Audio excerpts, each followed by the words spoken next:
Sacramento ਤੋਂ ਆ ਰਹੀ ਹੈ। ਸੈਕਰਾਮੈਂਟੋ ਕਾਉਂਟੀ ਆਫਿਸ ਨੇ ਜਾਣਕਾਰੀ ਦਿੱਤੀ ਆ ਵੀ 25 ਜਾਣਿਆਂ ਨੂੰ ਗ੍ਰਿਫਤਾਰ ਕੀਤਾ ਗਿਆ ਆ ਆਰਗੇਨਾਈਜ਼ਡ ਰੀਟੇਲ ਥੈਫਟ ਆਪਰੇਸ਼ਨ ਦੇ ਵਿੱਚ।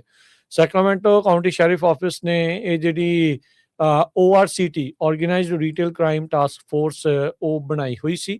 ਕਈ ਦਿਨ ਦੀ ਜਿਹੜੀ ਐਨਫੋਰਸਮੈਂਟ ਆਪਰੇਸ਼ਨ ਉਹਨਾਂ ਨੇ ਕੀਤਾ ਤੇ ਕਹਿੰਦੇ ਵੀ ਜਿਹੜੇ ਸ਼ਾਪਰਸ ਤੇ EMPLOYEES ਆ ਉਹਨਾਂ ਦੀ ਸੇਫਟੀ ਨੂੰ ਮੁੱਖ ਰੱਖਦੇ ਹੋਏ ਟਾਰਗੇਟ ਦੀਆਂ ਲੋਕੇਸ਼ਨਸ ਦੇ ਉੱਤੇ ਕਹਿੰਦੇ ਵੀ ਕੱਲ ਇੱਕ ਆਪਰੇਸ਼ਨ ਉਹਨਾਂ ਨੇ ਕੀਤਾ। ਐਲਗਰੋ ਪੁਲਿਸ ਡਿਪਾਰਟਮੈਂਟ ਨੇ ਵੀ ਇਸ ਦੇ ਵਿੱਚ ਸਾਥ ਦਿੱਤਾ। ਸੈਕਰਾਮੈਂਟੋ ਕਾਉਂਟੀ ਦਾ ਅਨਇਨਕੋਰਪੋਰੇਟਡ ਇਲਾਕਾ ਜਿਹੜਾ ਸੀਗਾ ਟਾਰਗੇਟ ਦੇ ਲੋਕੇਸ਼ਨ ਦੇ ਉੱਤੇ, ਤੇ ਕਹਿੰਦੇ ਵੀ ਇਦਾਂ ਦੇ ਆਪਰੇਸ਼ਨ ਆਉਣ ਵਾਲੇ ਦਿਨਾਂ ਦੇ ਵਿੱਚ ਲਗਾਤਾਰ ਚੱਲਦੇ ਜਿਹੜੇ ਉਹ ਰਹਿਣਗੇ।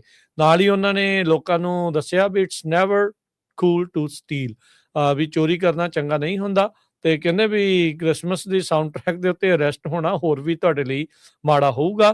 25 ਕੁੱਲ ਹਿਰਾਸਤ ਦੇ ਵਿੱਚ ਹਰਜੋਤ ਸਿੰਘ ਜੀ ਇਹਨਾਂ ਨੇ ਲਏ ਆ, ਤੇ ਜਿਨ੍ਹਾਂ ਦੇ ਵਿੱਚੋਂ 4 ਜਿਹੜੀਆਂ ਪ੍ਰੋਪ 36 ਦੀਆਂ ਅਰੈਸਟ ਕੁਆਲੀਫਾਈਡ ਅਰੈਸਟ ਜਿਹੜੀਆਂ ਉਹ ਦੱਸੀਆਂ ਜਾ ਰਹੀਆਂ।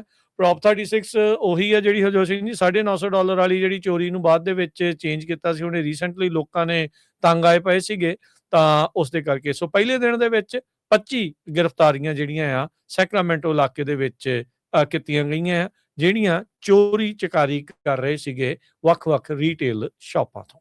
ਸੈਕਰਾਮੈਂਟੋ ਤੋਂ ਆ ਰਹੀ ਹੈ। ਸੈਕਰਾਮੈਂਟੋ ਕਾਉਂਟੀ ਆਫਿਸ ਨੇ ਜਾਣਕਾਰੀ ਦਿੱਤੀ ਆ ਵੀ 25 ਜਾਣਿਆਂ ਨੂੰ ਗ੍ਰਿਫਤਾਰ ਕੀਤਾ ਗਿਆ ਆ ਆਰਗੇਨਾਈਜ਼ਡ ਰੀਟੇਲ ਥੈਫਟ ਆਪਰੇਸ਼ਨ ਦੇ ਵਿੱਚ।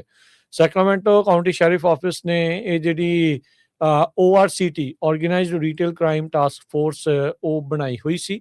ਕਈ ਦਿਨ ਦੀ ਜਿਹੜੀ ਐਨਫੋਰਸਮੈਂਟ ਆਪਰੇਸ਼ਨ ਉਹਨਾਂ ਨੇ ਕੀਤਾ ਤੇ ਕਹਿੰਦੇ ਵੀ ਜਿਹੜੇ ਸ਼ਾਪਰਸ ਤੇ EMPLOYEES ਆ ਉਹਨਾਂ ਦੀ ਸੇਫਟੀ ਨੂੰ ਮੁੱਖ ਰੱਖਦੇ ਹੋਏ ਟਾਰਗੇਟ ਦੀਆਂ ਲੋਕੇਸ਼ਨਸ ਦੇ ਉੱਤੇ ਕਹਿੰਦੇ ਵੀ ਕੱਲ ਇੱਕ ਆਪਰੇਸ਼ਨ ਉਹਨਾਂ ਨੇ ਕੀਤਾ। ਐਲਗਰੋ ਪੁਲਿਸ ਡਿਪਾਰਟਮੈਂਟ ਨੇ ਵੀ ਇਸ ਦੇ ਵਿੱਚ ਸਾਥ ਦਿੱਤਾ। ਸੈਕਰਾਮੈਂਟੋ ਕਾਉਂਟੀ ਦਾ ਅਨਇਨਕੋਰਪੋਰੇਟਡ ਇਲਾਕਾ ਜਿਹੜਾ ਸੀਗਾ ਟਾਰਗੇਟ ਦੇ ਲੋਕੇਸ਼ਨ ਦੇ ਉੱਤੇ, ਤੇ ਕਹਿੰਦੇ ਵੀ ਇਦਾਂ ਦੇ ਆਪਰੇਸ਼ਨ ਆਉਣ ਵਾਲੇ ਦਿਨਾਂ ਦੇ ਵਿੱਚ ਲਗਾਤਾਰ ਚੱਲਦੇ ਜਿਹੜੇ ਉਹ ਰਹਿਣਗੇ।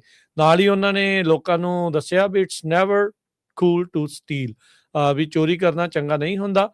ਤੇ ਕਹਿੰਦੇ ਵੀ ਕ੍ਰਿਸਮਸ ਦੀ ਸਾਊਂਡ ਟਰੈਕ ਦੇ ਉੱਤੇ ਅਰੈਸਟ ਹੋਣਾ ਹੋਰ ਵੀ ਤੁਹਾਡੇ ਲਈ ਮਾੜਾ ਹੋਊਗਾ। 25 ਕੁੱਲ ਹਿਰਾਸਤ ਦੇ ਵਿੱਚ ਹਰਜੋਤ ਸਿੰਘ ਜੀ ਇਹਨਾਂ ਨੇ ਲਏ ਆ, ਤੇ ਜਿਨ੍ਹਾਂ ਦੇ ਵਿੱਚੋਂ 4 ਜਿਹੜੀਆਂ ਪ੍ਰੋਪ 36 ਦੀਆਂ ਅਰੈਸਟ ਕੁਆਲੀਫਾਈਡ ਅਰੈਸਟ ਜਿਹੜੀਆਂ ਉਹ ਦੱਸੀਆਂ ਜਾ ਰਹੀਆਂ। ਪ੍ਰੋਪ 36 ਉਹੀ ਆ ਜਿਹੜੀ ਹਰਜੋਤ ਸਿੰਘ ਜੀ $950 ਵਾਲੀ ਜਿਹੜੀ ਚੋਰੀ ਨੂੰ ਬਾਅਦ ਦੇ ਵਿੱਚ ਚੇਂਜ ਕੀਤਾ ਸੀ। ਉਹਨੇ ਰੀਸੈਂਟਲੀ ਲੋਕਾਂ ਨੇ ਤੰਗ ਆਏ ਪਏ ਸੀਗੇ ਤਾਂ ਉਸ ਦੇ ਕਰਕੇ। ਸੋ ਪਹਿਲੇ ਦਿਨ ਦੇ ਵਿੱਚ 25 ਗ੍ਰਿਫਤਾਰੀਆਂ ਜਿਹੜੀਆਂ ਆ ਸੈਕਰਾਮੈਂਟੋ ਇਲਾਕੇ ਦੇ ਵਿੱਚ ਕੀਤੀਆਂ ਗਈਆਂ, ਜਿਹੜੀਆਂ ਚੋਰੀ ਚਕਾਰੀ ਕਰ ਰਹੇ ਸੀਗੇ ਵੱਖ-ਵੱਖ ਰੀਟੇਲ ਸ਼ਾਪਾਂ ਤੋਂ।